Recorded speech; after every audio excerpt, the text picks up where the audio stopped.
Well, hello, Young and the Restless Daily Recap fans. Today's daily recap is for Monday, October the 21st, 2024, through Wednesday, October the 23rd, 2024. Let's go through these days. Not too much to talk about. We have Lily and Billy clashing. He gonna tell her off, and she's gonna say, "Look, your mommy's getting ready to snatch your job from you. We'll see who ends up on top." And he's like, "No, she's not." She goes, "Please. I've been Jill's right hand for what, the last 5 years? I have a better shot than you." So anyway, Devon and Nate were talking about it, and then Lily comes and they try to let her know, Lily, Victor is a loose, fighting, trying to fight Victor and trying to fight Billy. How do you think you can do all of that? And she goes, they all underestimate me. You know, Jill's not happy with what's happened, and they're just like, oh my goodness.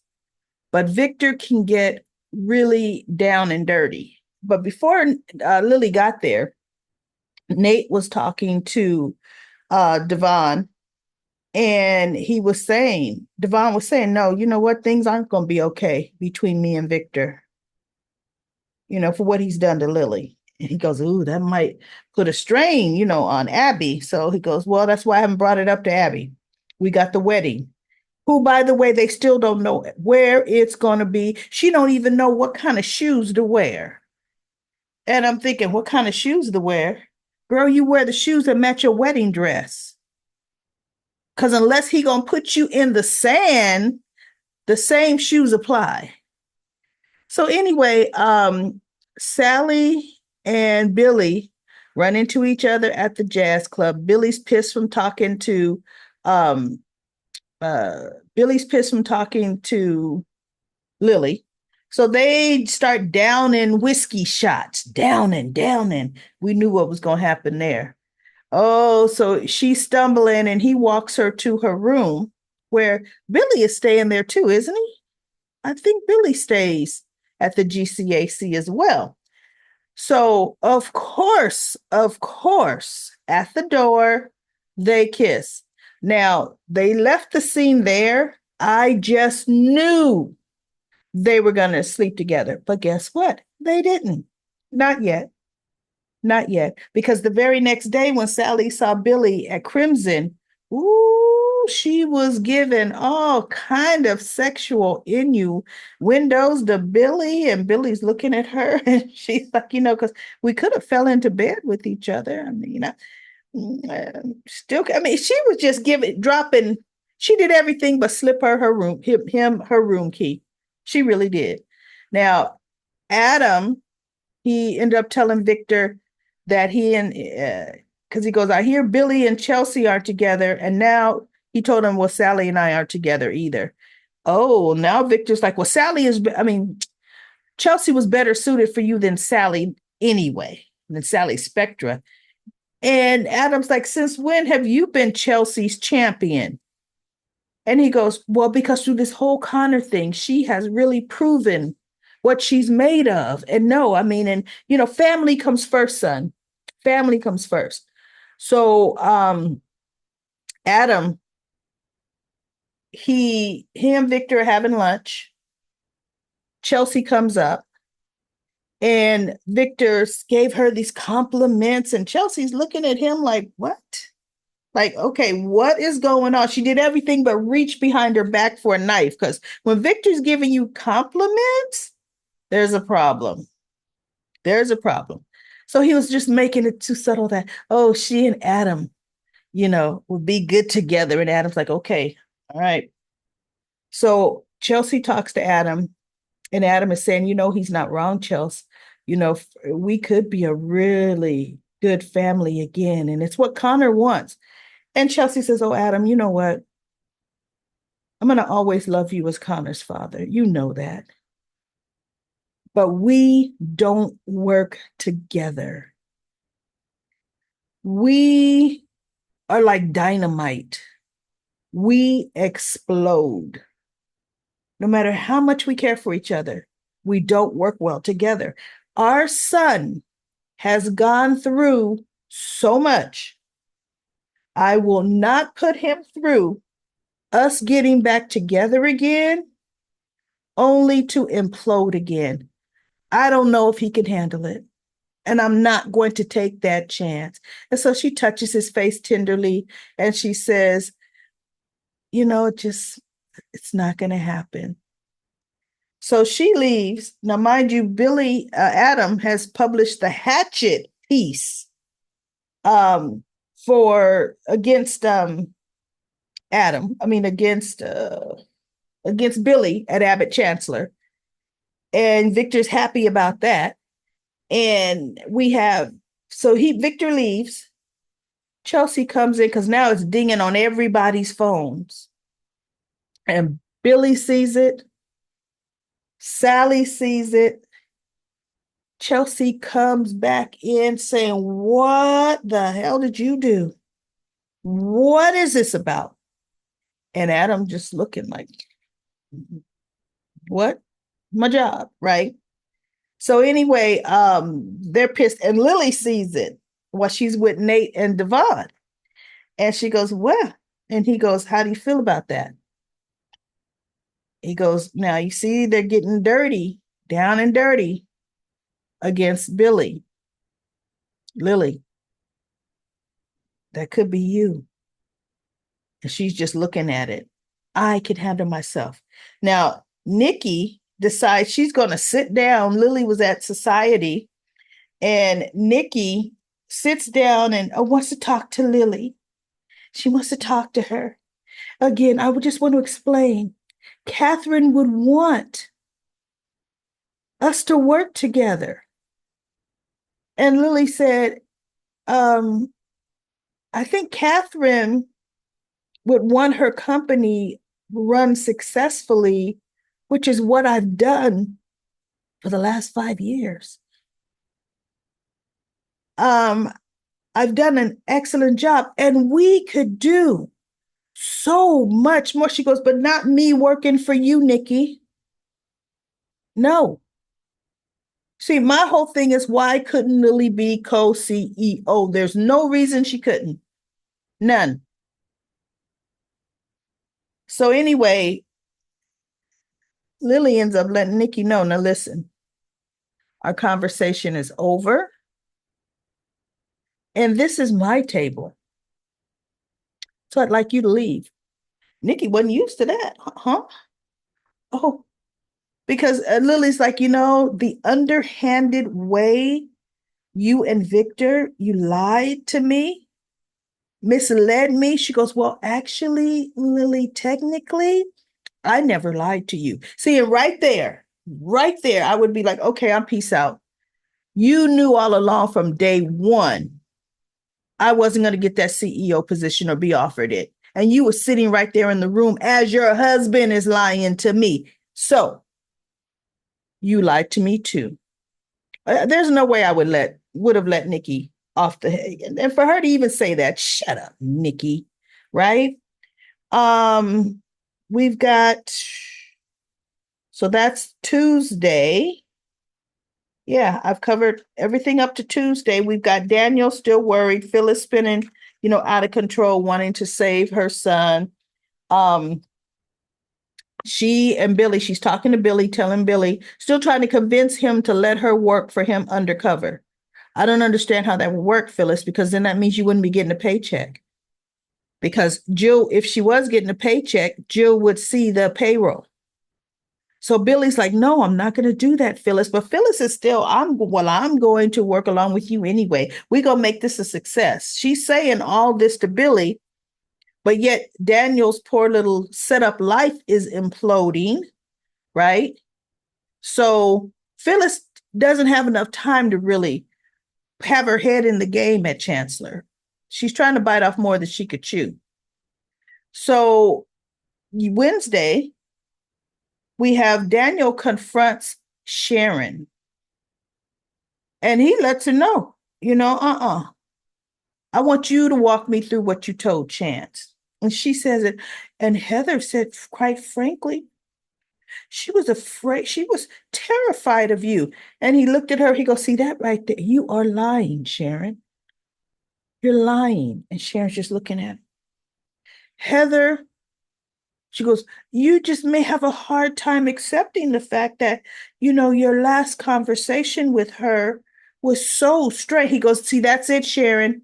My last conversation with Heather was absolutely not strained. The last conversation I had with Heather when I was leaving, told her I loved her and kissed her goodbye, and she told me she loved me too. So, no, there was no fight, Sharon. And for you to make up a lie like that, you said, I'm not lying. You just don't want. She goes, no, no, Sharon. And I don't understand why. Because, see, another thing, Heather would never open up to you after your confrontations. But no, that's why I went over there. And she accepted my apology. And then I noticed that she was a little distraught a bit. And so she opened, no, she would never open up to you. So Sharon's like, but see, you know me, Daniel. He goes, no. See, what happened? Did you and Heather get into it again? Did you guys fight? Did you accidentally hurt her? No, no. Uh-huh. And he's just looking at Sharon. And she's trying to go on, trying to use whatever little psycho babble she's got left that she can't use on herself, right? Grief does a strange thing. It makes you want to blame. I mean, Daniel, what you're accusing me of, there's just no way I could have done it. And that's not me. He goes, well, it's not me either. But the police are thinking it's me. Oh, what have they found? What evidence do they? Oh, see, He goes, I'm not getting into that with you. But he goes, do you think I could hurt Heather? Well, I know, Daniel, I know you loved her, but yet you told the police she was terrified of me. That's what she said. She goes, you know what? But then as she's sitting there rationally trying to, I've been there with grief and this, that, and the other. He's just sitting there and he's just looking at her. And he goes, you know what? This was a mistake, me coming here. I see that. I see. So he gets up and she's standing there and he leaves. And of course, Cameron said, oh, you did great. And she goes, I should have never said that Daniel and Heather was having, around the outs. She was terrified of him. I should have never told that lie. He goes, no, that was brilliant. She goes, no, but Daniel's now suspicious. He goes, he can have all the suspicions he wants. He's in the hot seat. So his suspicions don't matter. Now, Phyllis talks to Nick. And she point blank tells Nick, she always did. Sharon killed Heather. And Nick is like, wait, what? Sharon could not kill Heather. She would not do something like that. She goes, Sharon is absolutely capable of killing someone. And I was thinking, y'all, she killed Cameron. Yes, it was self-defense, but Chance had a gun on him. She killed him anyway, right?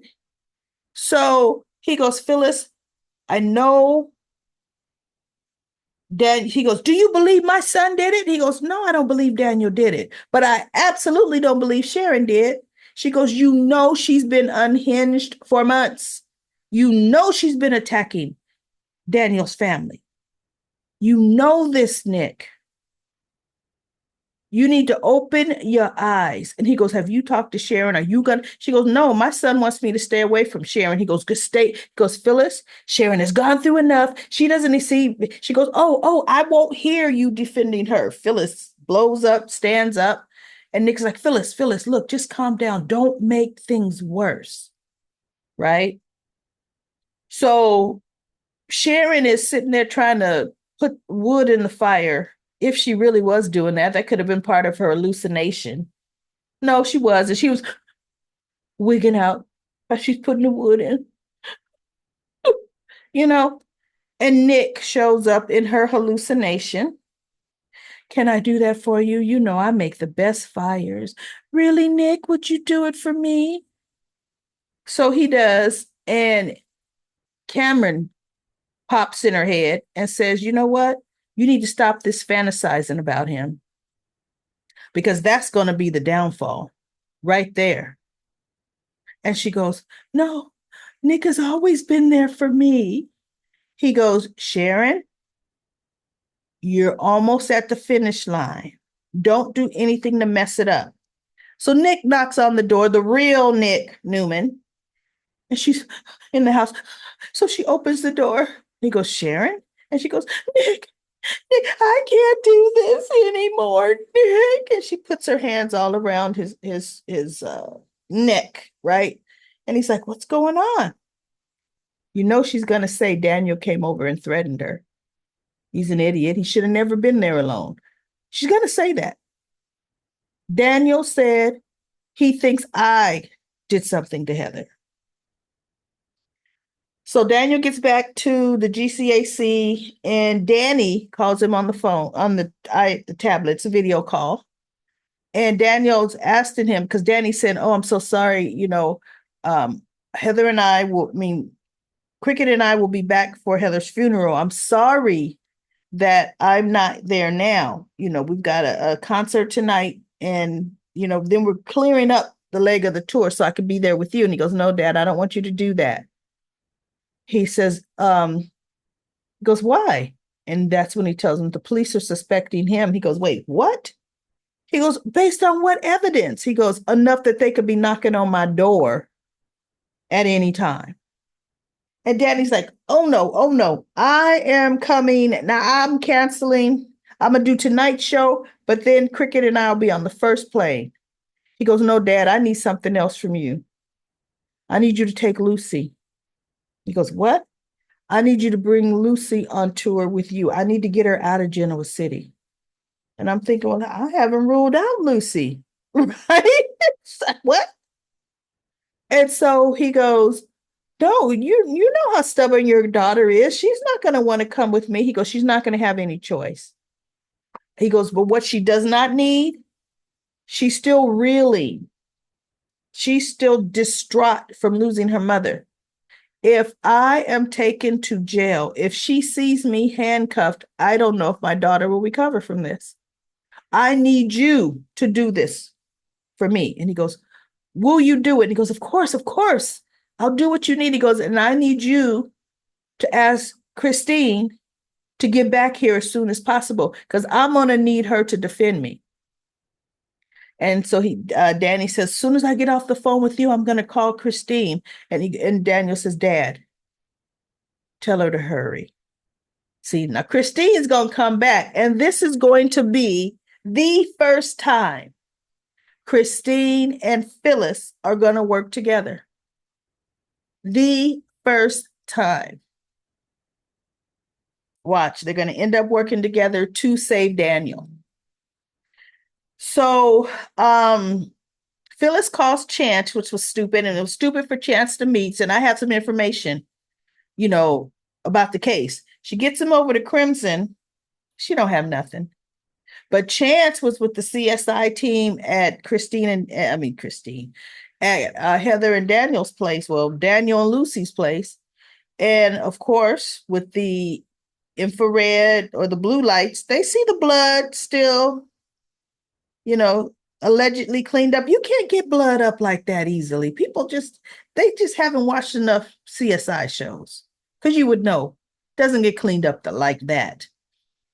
And so the CSI, Chance signs the light and he goes, okay, there was a whole lot of blood here. I believe Heather was killed here. He says, and I believe, he goes, and the towels were stuffed over there. So whoever tried to clean up fast. You know what, everybody? That makes zero sense. Just like Heather's body was taken out of there, those doggone bloody towels would have been taken out of the house with her body. even if it was Daniel, even though Daniel has an alibi. I don't get that. He and Lucy were at the movies. He should have movie ticket receipts, even if he didn't keep the stubs. He charged them on his credit card or debit card. Period. They have an alibi. The movie was 2 hours long. Okay. I'm shaking my head with that. Chance is not thinking the whole thing through. So you talk about following the evidence. Before you accuse somebody, what's the first thing you do?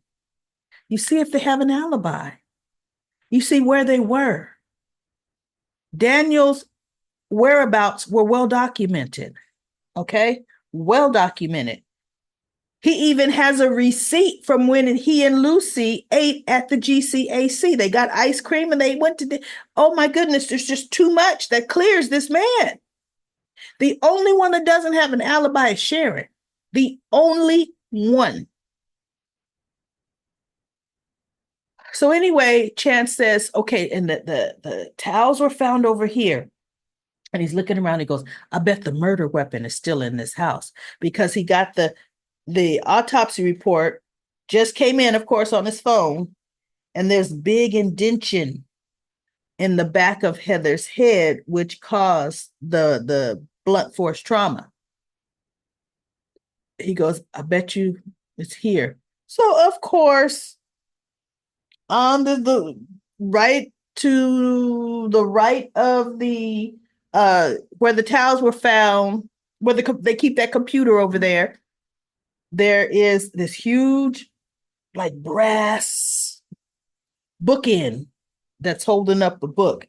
Chance picks it up, and lo and behold, it's got blood on it that had been wiped off. So he found the murder weapon. If Daniel did it, wouldn't he have gotten rid of that bookend?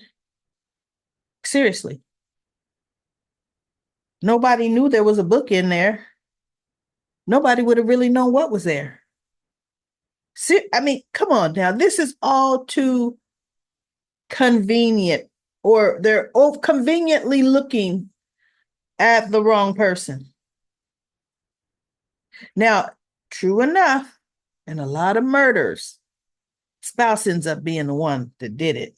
Unfortunately, whether it's male or female, right? But they cover their tracks better than this. This case is handed to the police in a nice little bow. It doesn't happen that way. If Daniel was covering his tracks, he would cover his tracks. Okay. So anyway, that's where we are. And Phyllis is like, what was that? Did you find something? Because, actually, once he was talking to Phyllis, that's when he got a phone call and said thanks to the person. And Phyllis is trying to get up from the booth to eavesdrop, but Chance finished the phone call. And he goes, Phyllis, I'm not going to tell you anything, and you know that. Stay out of the investigation. Stay out of my way. So he walks out and he leaves her. And Phyllis is never going to stay out, but whatever. She's right, though. She just don't know how to prove it. So let's go to Comment Corner. And let me start my trusty Dusty stopwatch, even though I think I'll be able to get through 18 of these.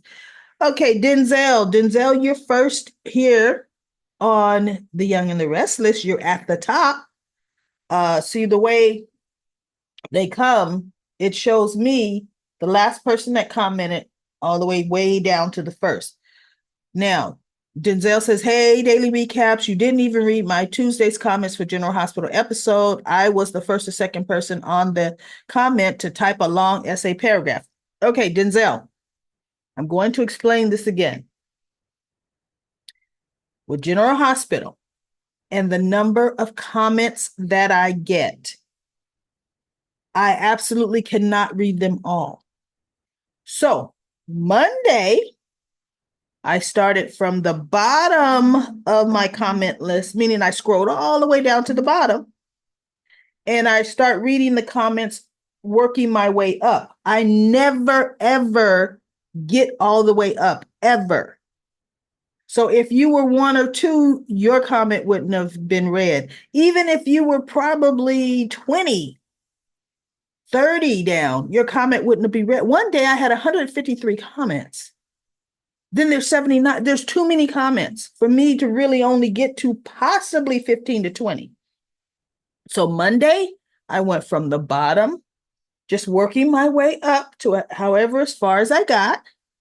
Tuesday, I went from the top of the comments. And for the top, for me, are the ones that the people that put their comments in the most recent, right? I went from the top and I went as far down as I could get, but it absolutely was nowhere to the bottom. It never gets there.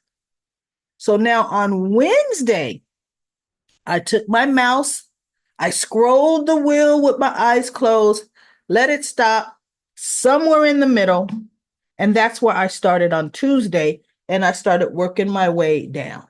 It's all 100% random. 100%.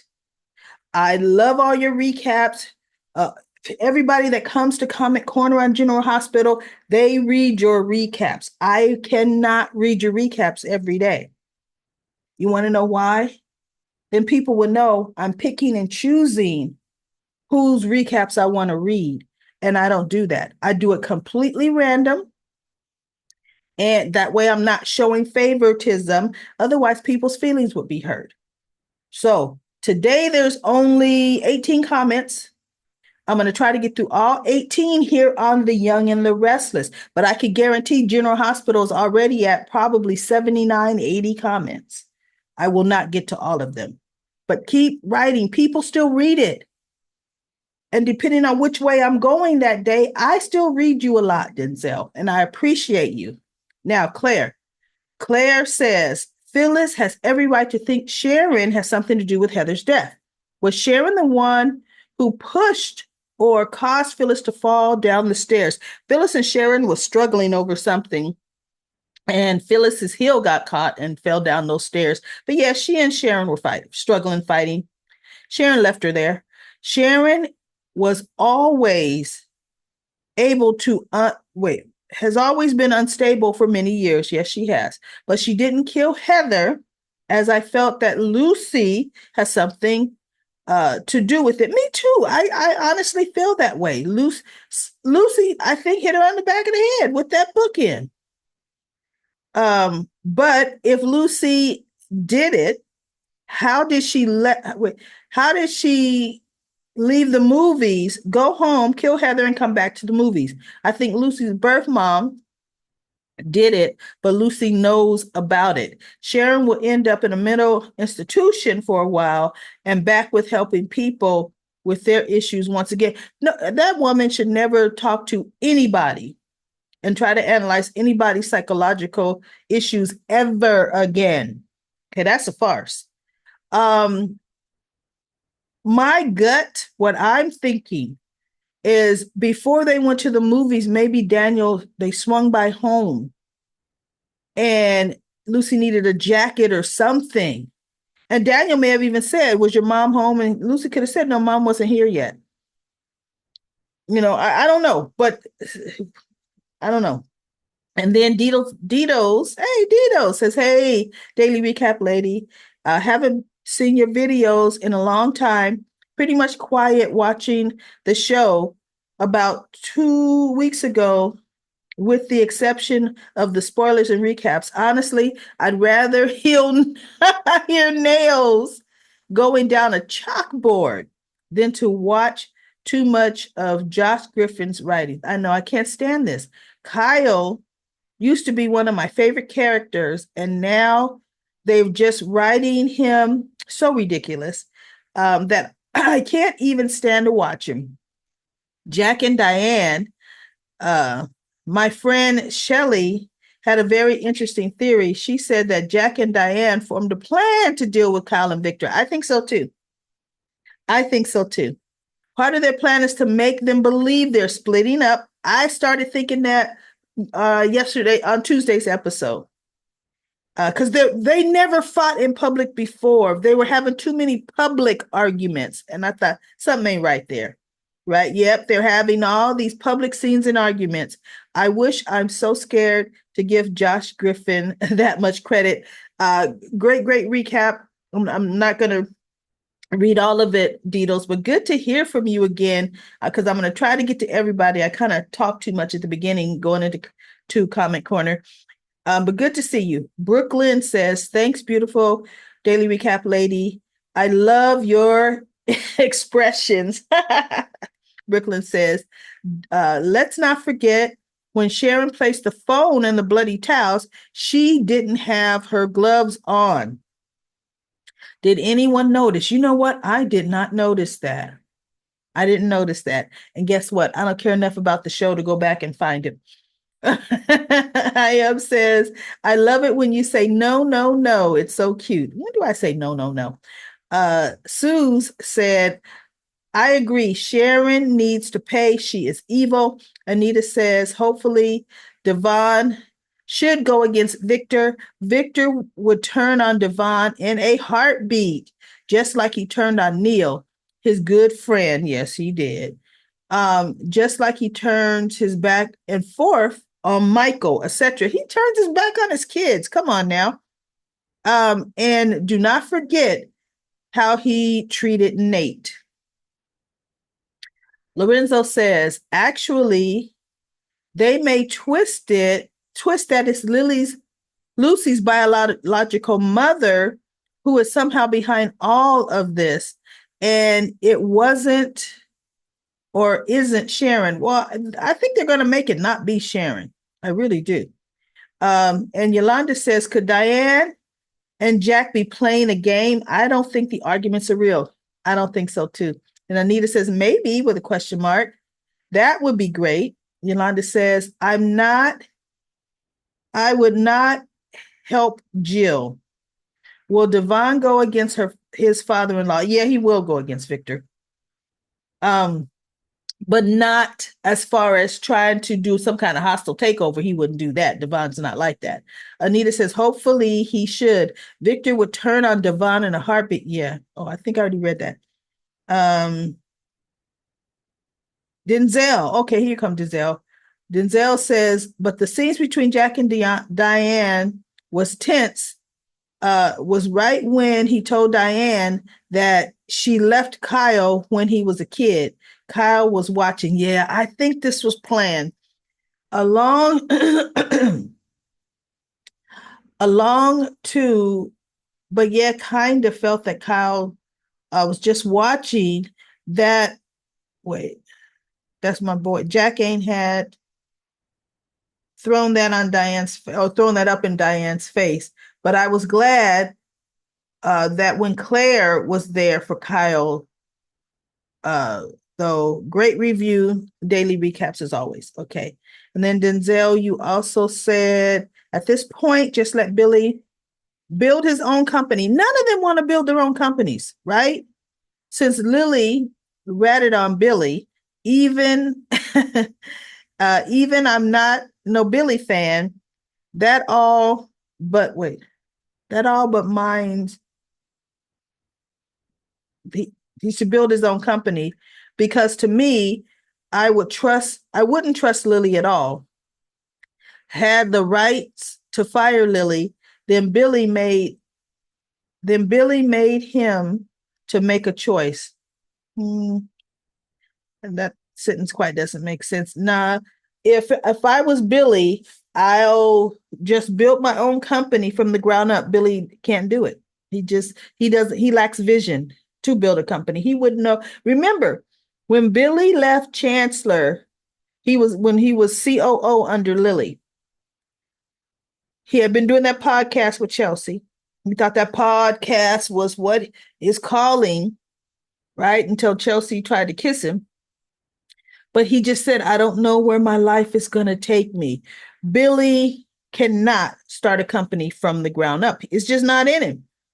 And then Denzel also says, now for Phyllis, her kids, and her grandmother talking about remembering Phyllis about her relationship with Jack and talking about having a baby, couldn't have a baby, uh, with being with Nick and having a baby with Summer, which was Summer.